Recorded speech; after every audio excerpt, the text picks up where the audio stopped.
Hi, I'm Tim. Welcome to our channel, and thanks for logging on. Today, major brands, dress watches, red gold, manual wind movements. It's the Omega Deville Tresor versus the Grand Seiko Elegance SBGK002. Let's start with the Omega. Originally launched in 2014, the Deville Tresor was in many ways the traditional style and dress watch elegance we'd been requesting from Omega for years, and which Omega had largely failed to deliver on the hyper-modern and often excessively thick Constellation timepieces. The Tresor was a bit of a reset, a look back to the mid-century heyday of manual wind Omega dress watches, and boy did it deliver. A timepiece 40 millimeters in diameter, it has just the right proportions that it looks mid-century, but again, 40 millimeters, it's a modern dress watch size. So on the wrist, it doesn't look like it's a small coin strapped to your forearm. Red gold, nice and slim. The timepiece is broad but not excessively so. On my 16 centimeter circumference wrist, you can see it wears quite easily. 40 millimeters in diameter, the timepiece is 10.8 millimeters thick, much of which is that domed sapphire designed to evoke a mid-century plexiglass, so you get the best of both worlds, the bubble-like profile and the scratch resistance of sapphire. Lug-to-lug, it's an easy watch to wear even on a small wrist. 44.6 millimeters, and the spacing between the lugs is 20 millimeters. So the timepiece is nicely proportioned, but large. Again, it would be considered large by 50s standards, about standard by 2014 to present. Now, you can see the strap itself is quite simple. Medium brown, large rectangular gaiter, rose gold pin buckle. Again, vintage style is what we're looking for here, so no deployant clasp. The case band is quite slender, and as you can see, quite elegant as it features fluid forms. It has a little bit of a junction between the lip of the bezel and the mid case. Other than that, it's more about curves than hard defined lines. It's a graceful looking case. The bezel is conical and the dial is nuanced. It features nicely rolled tips to the second and minute hand. There are applique red gold indices, and there's a lovely cross-hatching pattern that has a little bit of a pyramid profile. There's a date down at 6 o'clock because it is a modern watch and dates are kind of de rigueur. There are no date versions of the Tresor, but this is the most common model family. You'll note on the case back there is a movement, manual wind, 8511. What does the 11 mean? Well, it means we have a solid 18 karat gold hallmarked balance bridge. Now, twin mainspring barrels. We have a 60-hour power reserve, a coaxial escapement with COSC chronometer certification. It does feature both stop seconds and a quick set for the date. It beats away at 25,200 vibrations per hour, and of course, it features a lovely arabesque Cote de Genève with blackened rather than polished or blued screws. It's also free-sprung, so with that full balance bridge and the free-sprung index, very shock-resistant. Silicone hairspring for anti-magnetism. A good-looking watch front and back. Now let's talk about the Grand Seiko. The Beast from the East, dropping for 2019. This SBGK002 is part of a family of 4 watches launched as part of the Elegance collection for this year. Backing up a little bit, you can see the timepiece is 39 millimeters and not at first glance distinctly different in size from the Omega. They're very close, but proportionally they're a little bit different. So 39 millimeters in diameter. The timepiece is also a little bit thicker because it has a dramatically more domed sapphire. If Omega wants to channel the spirit of plexiglass, Grand Seiko almost seems to be possessed by it. You can see just how dramatically domed that sapphire is. So the timepiece, still thin, but 11.9 millimeters thick, about 1.1 millimeter more than the Omega. A bit shorter across the wrist too, 0.7 millimeters. Not really noticeable visually, but 43.9 millimeters. And what you will note a bit more is that there's a vintagey 19 millimeter spacing between the lugs.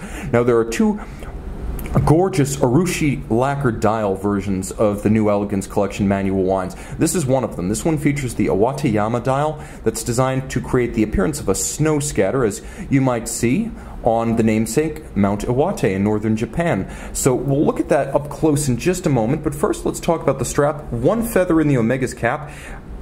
It does have a better matched coloration against the red gold, but countering in favor of the Grand Seiko, this strap is butter soft. So though it's very dark and maybe overpowers the case a little bit, it feels so bedded in, broken in, and supple. I can't believe it's a new, unmarred, ungouged factory strap. Truly impressive. The buckle, for what it's worth, is more impressive on the Grand Seiko, with faceting, polish, and satin finish as opposed to the simple polish, likely tumble polish, on the Omega buckle. I'll also mention that the case of the Grand Seiko has more to it. You can see the Zaratsu black polished elements, which are both atop and below the case band, and then the case band itself is narrow with longitudinal satin finish. There's more polish between the lugs, and you can see there's a little revetment or cutaway in the case flank that allows the strap to move unimpeded and pull straight down if you do have that small wrist. So there's a lot of thoughtful engineering before we even get into the artistry, and that's the Zaratsu polish. The case is made by hand, executed against a spinning tin wheel by artisans who just do this, using eye-hand coordination and craft knowledge and experience to make sure that these surfaces are mirror smooth, optically flawless, and millimetrically identical from side to side and end to end. It continues on the dial. Let's give ourselves a bit more light and get a little bit closer. I told you about that Iwateyama snow scatter, and you can see it to good effect. It's a sort of explosive grain, almost like a feathered texture, that radiates out from the hands at center. You should note that the hands themselves are, well, hand executed, as they're rolled manually to create the curvature at the edge of the domed dial, and you could see that downward tuck of the minute hand. You'll also note that in addition to traditional Urushi lacquer, there is a take-maki-e pattern about the indices and the numerals. So take-maki-e is not so much a pattern as it is a process of building up a three-dimensional lacquer, and platinum dust is actually mixed into the lacquer. So you wind up with these three-dimensional built-up hand-painted indices and the two Arabic numerals, and they're a combination of lacquer and platinum. This is the first ever sub-seconds, I should mention, on a Grand Seiko mechanical timepiece, so a wonderful little historic first, and of course a 3-day power reserve, which on a manual wind watch is quite practical. Now turn the watch over and you can see a very special movement. This is the 9S63, created specifically for this model series. This is Grand Seiko's first new manual wind movement in 8 years. The timepiece has a manual wind power reserve of 72 hours. It beats away at 28,800 vibrations per hour. It does feature stop seconds. It has the power reserve. The 33 jewel movement is adjusted in 6 positions, not the standard chronometer 5, and the watch comes with an attestation from the factory that it will perform at least -3 + 5 seconds per day. 30 meters water resistant. The movement itself isn't a whole lot to discuss because there's not a whole lot to see. It's executed principally by mechanical means, though it is hand regulated. All of the artistry, the craft art, is on the exterior of this 150-piece limited edition. The black Urushi and the amber Urushi dial that you see right here are both 150-piece limited editions, and very, very special. A man named Isu Tamura in northern Japan executing these dials and overseeing the hand finish of all their features. The watch is hand finished of dial, hands, and case. Extraordinary. Now let's talk about the advantages of the two watches, starting with the Omega. The big advantage with the Omega is going to have to be value. This is a watch that sells brand new for $13,800, pre-owned about $8,800 to $9,500 US. Compare that to $29,000 new for the Grand Seiko, of which I have yet to see a single example pre-owned, so we only have new watch pricing. In other words, you're going to pay twice the price of this watch new to buy the Grand Seiko, and considerably more if you buy the Omega pre-owned. So the Omega is the value proposition. The Omega also has technology on its side. A few things. Yep, the 18-karat gold's balance bridge is very neat. But also note that the display caseback is much broader. Not only is it broader, and not only can you see more of the movement, but there's no overlaid silk-screened graphics as you'll find on the Grand Seiko. I should mention there's also a little bit of a shipping sticker on the back of the Grand Seiko. That's what you're seeing with the kanji up at the top. But all the same, there's just an easier view to be had on the Omega, so you can see it more easily. It features solid gold, and technically you have twin mainspring barrels instead of one. So more even torque release from max wind to minimum wind. It's not going to gain a whole lot of time when fully wound, and it's not going to lose a whole lot of time as it approaches exhaustion. There's also the Coaxial Escapement, designed by George Daniels, industrialized and perfected by Omega. It's still one of the most advanced alternative escapements on the market, and that in an era that's now seeing multiple double direct impulse systems inspired by Breguet. The Coaxial still counts as one of the best, most stable, and most reliable. So it's got independent horology, cool. It's also a COSC certified Swiss chronometer.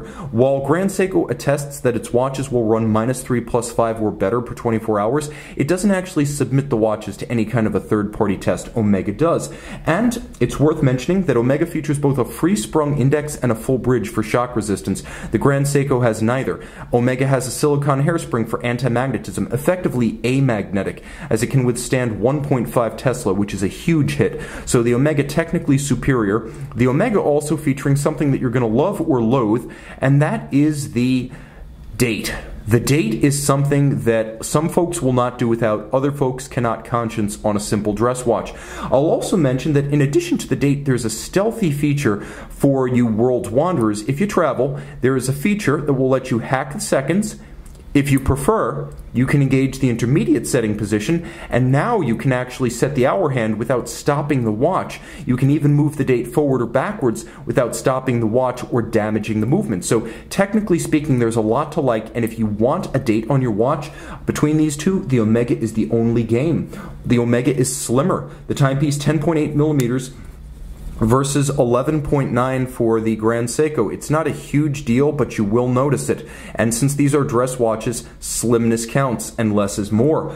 Finally, it's important to mention, and I want to emphasize just one more time, that this is a timepiece that really lets you see the movement. You get a big eyeful on the case back, whereas with the Grand Seiko, even if I were to remove the shipping sticker, there's not much to see. The aperture is small, and it's partly covered by the silk-screened lion, which is neat and redolent to the brand, but obscures the view. So let's talk about what the Grand Seiko does right, because it does a lot right.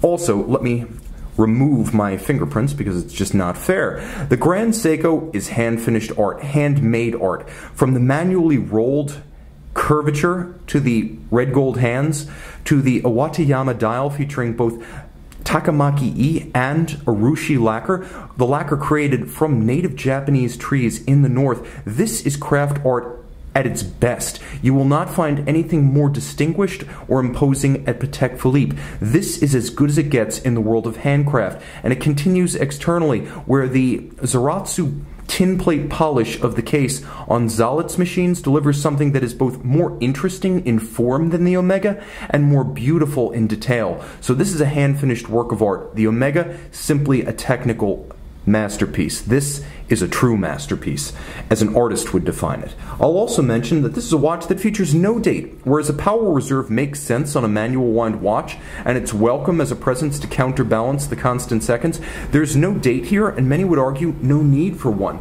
Also, let's talk about the power reserve. While it may lack many of the technical sophistications of the Omega, 72 hours is more than 60 hours, and these are manual wind watches, so that matters. Let's talk about exclusivity. This is a rare brand. You don't see a whole lot of Grand Seikos in the West. You don't see a lot of them in Japan, even compared to Omega. So compared to a company like Omega that makes high hundreds of thousands, Grand Seiko makes low tens of thousands per year, and only 150 of this SBGK002. Exclusivity is assured.